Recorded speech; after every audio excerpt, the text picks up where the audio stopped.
I always have one bag packed and ready to go with all my essentials because personally, I really enjoy working remotely from time to time, whether that's from a local cafe or co-working spaces to a plane or in different countries. Having that well-curated list of quality essentials ready to go saves me time and from potential headaches. So in this video, I'll share with you what I pack into this one bag right here, from everyday items to work and tech essentials.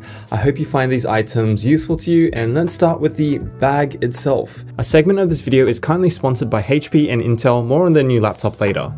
So this is Harbour London's City Backpack. It's a lot larger than average, so it comes with a lot of compartments. I've been using it quite a lot, and from the outside, I appreciate that it looks pretty simple, discreet, and minimal, and it's a lot more functional than the other Harbour London bag that I have.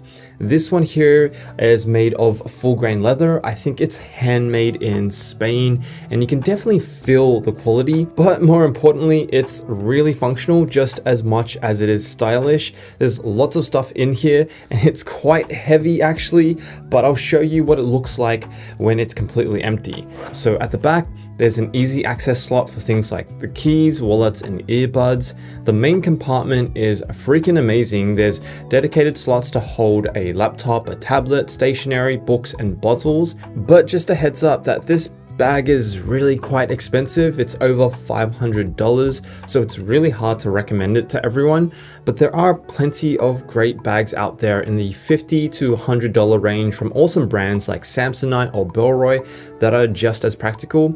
My personal preference is to pay for quality gear that will last a lifetime with some love and care, so this is one of those items I'll be using for a long time to come, I hope. Okay, so inside the main compartment of the bag, let's start with the most important carry and main workhorse, the laptop. Recently, I've been road testing this beautiful EliteBook 1040 G10. It's the new business flagship laptop from HP powered by Intel. And what I love about this laptop is it's optimized completely for productivity and travel, so I can make just about any environment as productive as my home setup. For example, the 14-inch form factor here made from recycled magnesium makes it so light. It weighs under 2.6 pounds, so it makes it even lighter than my MacBook Air. Thankfully though, it doesn't sacrifice on processing power. It's powered by the 13th generation Intel vPro P28 processor that drives my creative workflows on apps like Adobe Creative Cloud and Figma. What's interesting is the unique collaboration between HP and Intel to create HP SmartSense. It's a feature that helps balance system resources automatically, so things like regulating the fans, optimizing battery life, scaling performance, and dynamically reducing fan noise is all done automatically. And SmartSense is one of the reasons HP and Intel have managed to cram significant processing power in such a lightweight portable body. So since this is my one bag carry, having everything in a single laptop is essential, and the inbuilt camera with features like auto camera select, HP keystone correction, and B&O speakers as well help bring my best self to meetings when I'm not at my desk. Plus, the laptop just looks the part with the silver magnesium case and glass trackpad contrasted nicely with the black keyboard and display bezels. I really like how it looks. So yeah, road testing the EliteBook 1040 remotely has been really enjoyable, and you can find out more about this new flagship EliteBook in the description box below. So moving on, I'll often pack my laptop stand into this bag as well, and this thing is really brilliant when I need to work productively for long stretches of time in, let's say, a cafe or a hotel. This comes in so clutch. It brings me eye level to the laptop, and so I can better see the display, and I can properly use an external keyboard and mouse for an ergonomic remote work setup. It makes a big difference on my neck and shoulders being able to work with a raised laptop, so I don't need to crane my head down all day. And this stand conveniently flat packs into an included neoprene carry case, so it's an easy pack into the bag without scratching everything in there. And yeah, for 80 bucks, it's an easy recommendation. Another must-have in my daily carry is this tech kit here. It's something I've mentioned so many times on this channel, and I still use it to religiously store cables and other tech essentials.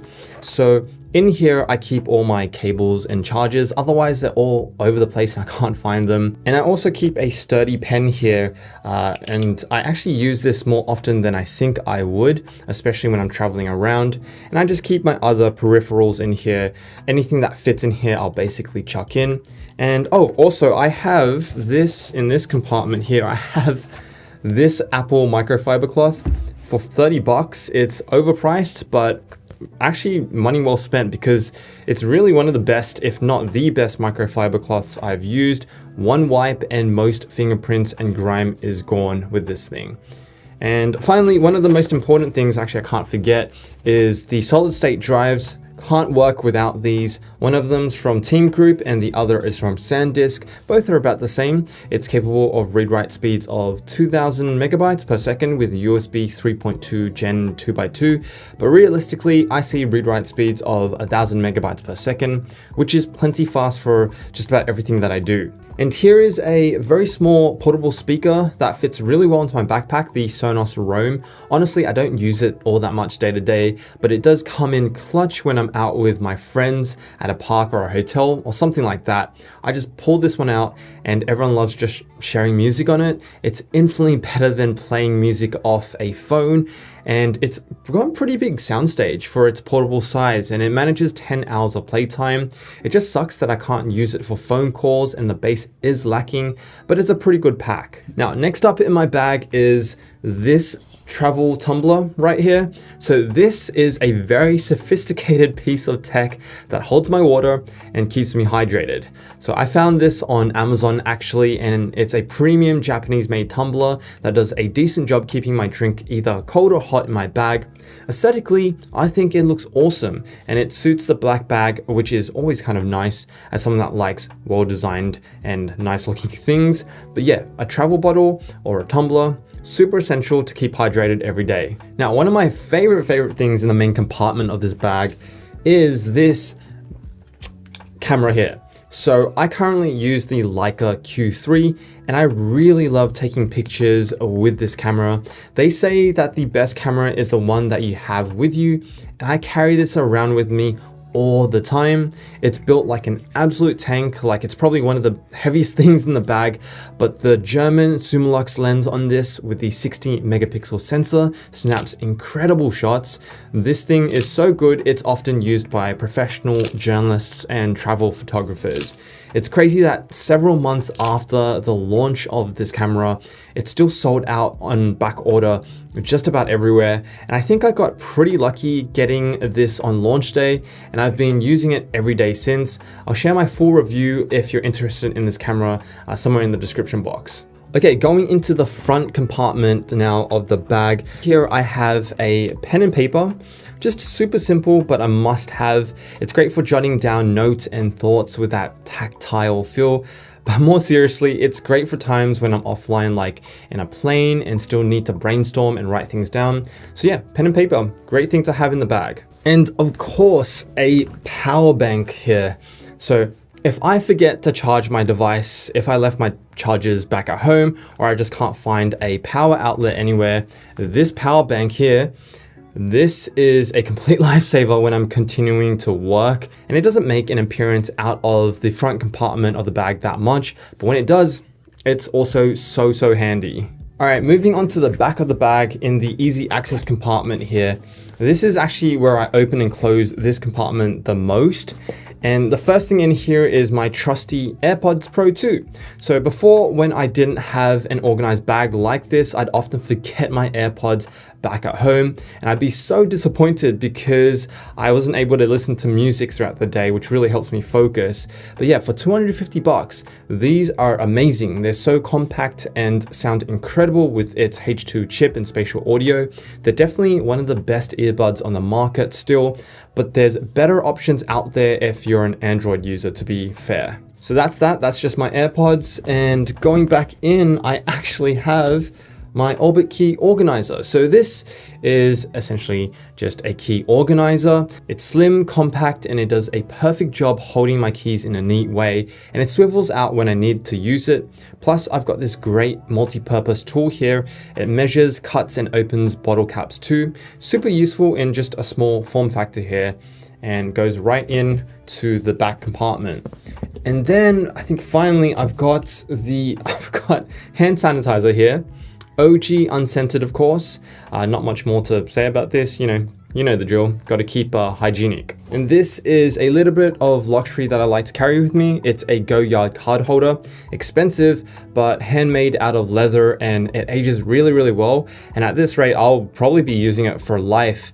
I use it just to hold my travel cards and credit cards, and these are the only reason I'm able to afford flying business or even first class sometimes, thanks to frequent flyer points. And a couple more things I use every day is on my wrist actually, and it is my Apple Watch 7 when I'm not wearing my mechanical watches. I haven't found any need or want to upgrade to new Apple Watches yet. They really haven't changed all that much in my opinion. Plus, I like the small form factor of the 41mm Apple Watch 7.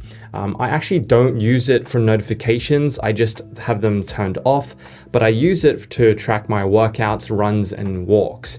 And then speaking of tracking, I also have on my hand here my Oura Ring. So I use this every single day and every night almost. So as you can see here, it's really scuffed up at this point after 2 years of use, but it's still the best sleep tracker I've used yet, and it has helped me dial in and optimize my sleep massively. It still sucks that we have to pay a monthly fee to process our own health data, but Oura has literally just released a new useful feature in app to monitor stress throughout the day, so I've been wearing it quite a lot, and it's definitely a daily wear for me. If you made it to the end of this very long video, comment the code word EDC and I'll give it a like. I'd also love to hear your own must-carry tech and essentials. If you guys have any suggestions, I'm all ears. And guys, if you enjoyed this video, you know the drill. Please give this video a thumbs up and subscribe for more tech and travel content. And if you're interested in seeing what I pack into my suitcases when I go traveling, definitely check out this video here. And as always, thanks for watching, and I'll see you in the next video.